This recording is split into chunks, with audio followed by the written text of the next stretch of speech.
What's happening? Jeff May from Tampa Bay, making a little recap video from the first one, being stuck out of your home, homeless, basically having to deal with reality outside of your home that you used to have. Still in my van. I have heat, propane.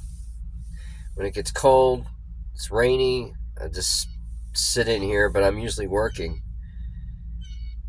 And everything seems to be okay so far. It's been a month. Job's going good as far as that goes. They're giving me 40 hours a week. So I'll have a couple $1,000 on my next check. And don't know what to do with it because I don't want to go live with anybody in a bedroom somewhere in somebody's home. I don't want to do that. Apartments are expensive as heck, and I don't even think I can afford an apartment by myself. So I got that issue. So maybe I can buy a trailer, something. This van has a hitch on it, and my brother suggested a trailer to actually live in as opposed to this, of course, and drive this around and have your camper to live in on a property somewhere, slab somewhere, which is very hard to find. Even in the outskirts of Tampa here, there's not hardly any RV spots that you can pull up, an RV, a camper, or anything, and hook up to a pole and whatever. They're not around. I don't know. There used to be a whole bunch of them when I was growing up over in the Largo, Clearwater area. But out here in the middle of nowhere, outside of Tampa, Land O'Lakes, there's nothing like that out here. And so I have to keep my job. So what do?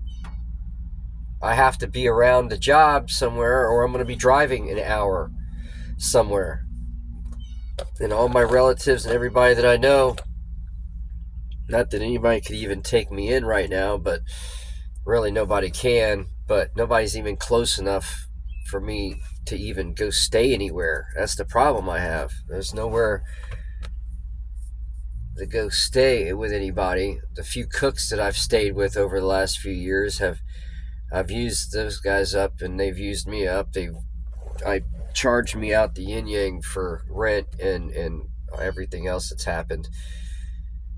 So they gouged me for rent, and that's over with. So I don't know what to do now except keep doing what I'm doing, staying alive in the parking lot here at Walmart. It's okay. It's not like being in a home somewhere where I can sit back and watch TV and play video games like I like to do. So I miss all that, and I miss just a regular life of going home somewhere and resting my bones and not having to look over my shoulder. So, don't have my firearm. My dad has that right now because of my issues that I got involved with here, and I have a marijuana card, so they don't want you to have a firearm when you have a marijuana card, which is totally ridiculous. So we can't defend ourselves because we smoke marijuana. That's basically what they told us. So there's a lot of people that I've met that refuse to give up their firearm and that don't have a marijuana card, that are still buying illegal or whatever.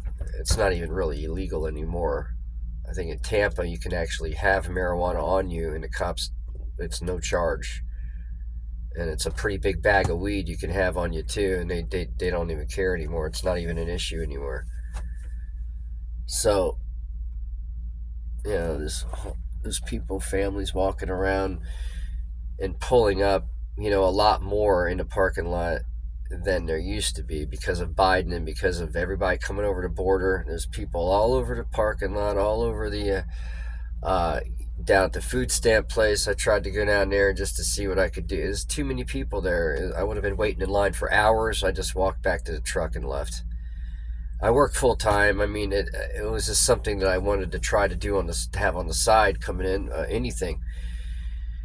So, anyway, here's another family walking down the street here. Let me take my phone off of the thing. I have it on a thing here. And as they walk by, I'll kind of switch the I'll just, okay, here we go. Yeah, see that? They don't know. Yeah, people are homeless. Anyway, see. That's terrible. I feel bad for them, man. There's nothing I can do for them, though. I'm sitting here homeless myself. But that's what's going on right now in America. These people, I don't know where they came from. They probably came from over the border somewhere, and they're here in Florida walking down. She's got like 3 kids. Well, you know, they just people that have it way worse than me. And I keep learning that it can still get worse. It can always get worse and worse and worse. You won't believe how bad it can get. You definitely don't want to be in jail. I hate jail. And I'm not the kind of guy that likes to get in trouble and go and get in jail anyway. But I got stuck in there again because she called, I don't know who she called, Family Services or something, where their phone had it ready to go.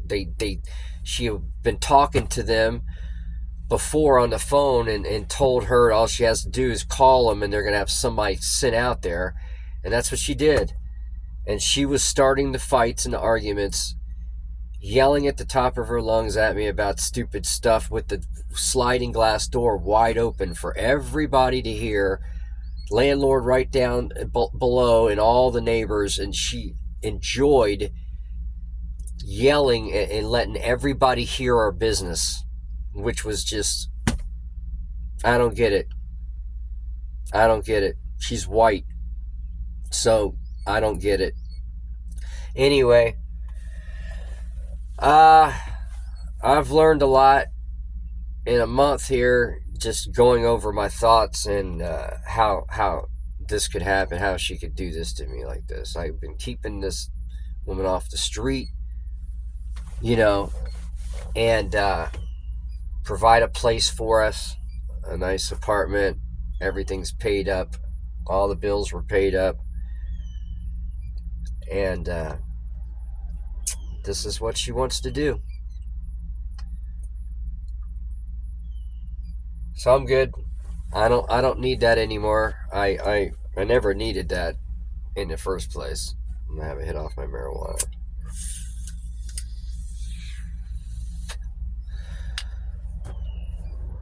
It's a nice pipe, by the way, isn't it? Glass. It's got all the cool colors. This keeps me sane.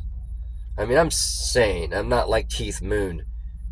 He was the baddest drummer I've ever seen. I've been watching documentaries on him for months and months now. Footage I never got to see growing up.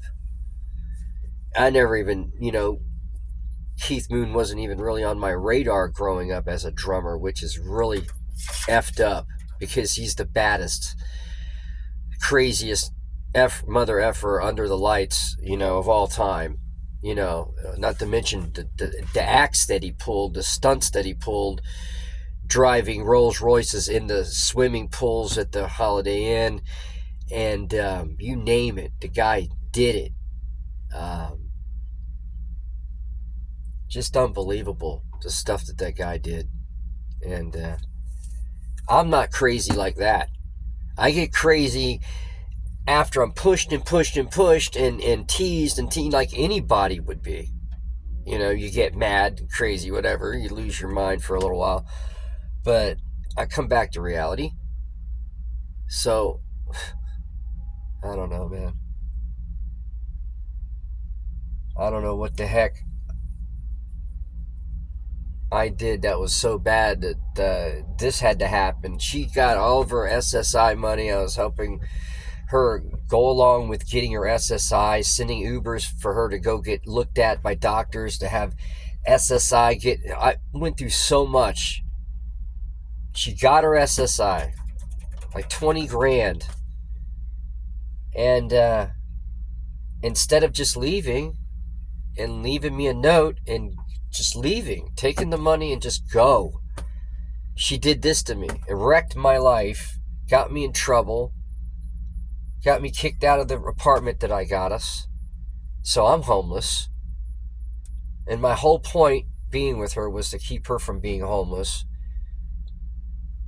And I don't get it. So, and then she, behind my back with the other roommates, stole half my stuff, all my jewelry and all my collectibles, my knives, stuff I've been collecting for 20 or 30 years.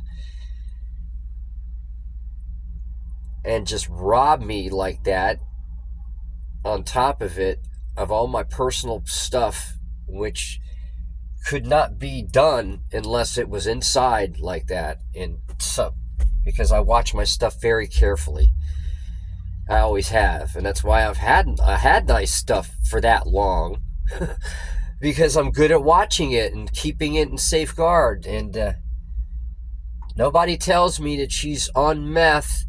All my buddies around me that I'm working with, that I'm living with, nobody's telling me, oh, we got your girl hooked on meth, by the way. Just to give a heads up. No, nobody tells me anything. I don't know any. I know something's going on with her, but she's hidden it. I don't know what it is. So all my stuff, is vulnerable, and I had no idea that it was that bad until I'm in jail with a domestic because of this lady after all I've done.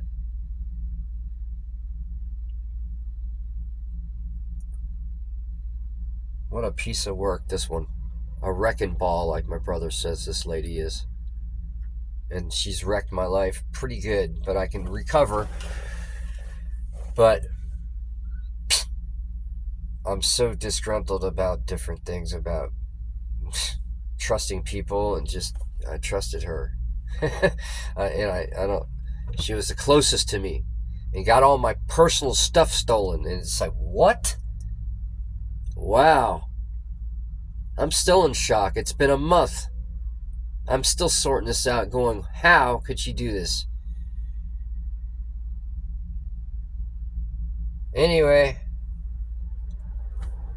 so many events going on in the world, man. Woo! The world is on fire. All this stuff's going on. I'm so interested. There's so many people that I watch on YouTube. This guy named Joey the Gypsy. It's like a guy from New York that was homeless that did portraits to make money. He made his own damn money, and he doesn't work for the system at all. And he's explaining that on all of his documentaries. Now he's down here in Florida, in Clearwater, doing the same thing. He's tired of the cold weather up north. I don't blame him there. It's too cold to live up there, especially in the damn, if you don't have a home. I couldn't do it. I'd die. I'm saying I'd die. I don't know. He made it living in the train stations and shit like that he was talking about. But man, whoa, I couldn't do it up north. No way. Sitting outside in New York with these people, trying to con them into throwing me a few bucks. No. I'd die. I'm just not that tough. This guy's tough. Joey the Gypsy, he is a tough mother effer. Listening to his documentaries, he's so smart. So I'm learning a lot of stuff off of him. Thank God there's somebody that's got information, that's smart, that's been there, that's giving the information out. He's making money doing it. He's got his things going up on YouTube, and he's got something called Patreon. I don't even know anything about making money like that. I never was good at hustling money. I'm only good at just performing for money, or doing a job for money. That's how I've always done it. So I can't just hustle up money. I'm no good at that. I would starve, basically. All right, well, I don't know, let's go on 15 minutes. I really don't know what to go with this because there's so many subjects I'd like to get into, but that'll get the thing going up way past what I want it to right now. I just wanted to give a heads up. Everything's okay. I'm going to make it. It sucks. My job's going good. They like me there. They gave me more hours. So I'm there 6 days a damn week. So it's like I almost have a home there. And just come out and sit in the truck on my shift off. It's like you got a shift at work, you get a shift to sleep, and you get a shift to do whatever you want to do.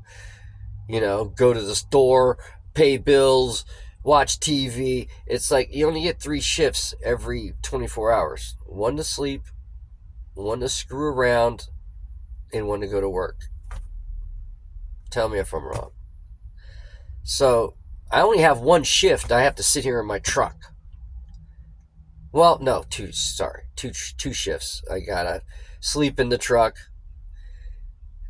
and then sit in the truck and then go to work. So yeah, I'm wrong. Anyway, I'll let you go. I'm getting a little buzzed here, maybe. You guys get back to me. Well, I don't have anything going on here yet, but maybe I'll get a stream going someday or something. It'll take quite a few likes for that. I think it's like over 1,000 or something like that. I don't know, so I ain't worried about any of that. Anyway, God bless everybody. See you guys in the next one.